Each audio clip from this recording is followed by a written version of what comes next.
Hi, I'm Darren and welcome to New Factory Classics. Today we're going to talk about the final movies coming out for 2024 and my thoughts on them. October. Joker Folie à Deux. This Friday, the sequel to the DC Elseworlds movie Joker will come out. What will happen to Arthur Fleck after he's already caused all those riots? I will have a review actually this Sunday. Venom: The Last Dance. The final movie in the Venom series comes out late October. Eddie and Venom's last battle will be against Null, the symbiote god. How will Sony's most successful Spider-Man spin-off come to an end? We will all find out before Halloween. Though I don't think there will be a proper ending, the rumors are that this is actually just going to connect up to the MCU. Though for some reason I don't feel like Eddie himself will actually survive. November. Red 1. The Rock and Chris Evans will star in this Santa stealing adventure. The commercials are doing their best to make this movie look as slick as possible.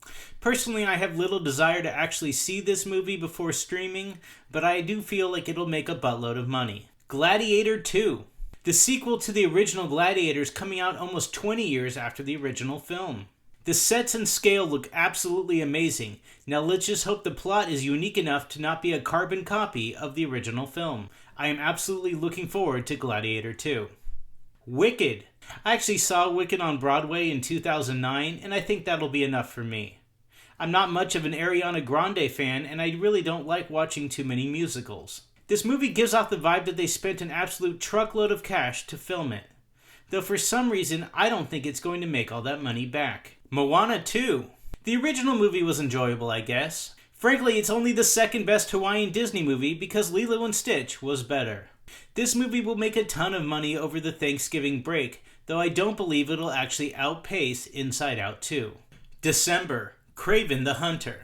This is the second movie from the Sony Spider-Verse adjacent film universe that is on this list. And I'll tell you this, it's going to make less than half of the amount of money that Venom pulls in. The Lord of the Rings, The War of Rohirrim. An animated Lord of the Rings movie? You have my attention. Set many years before Fellowship of the Ring, this movie is a new entry into the timeline. And it looks like this is going to be all that's going to hold us until the Gollum movie comes out. Mufasa. The prequel to The Lion King. I didn't see the one that came out 5 years ago, and I don't plan on seeing this one. That said, this movie will make a truckload of money, and so I imagine Disney will make sure that this is included on a future list a few years from now.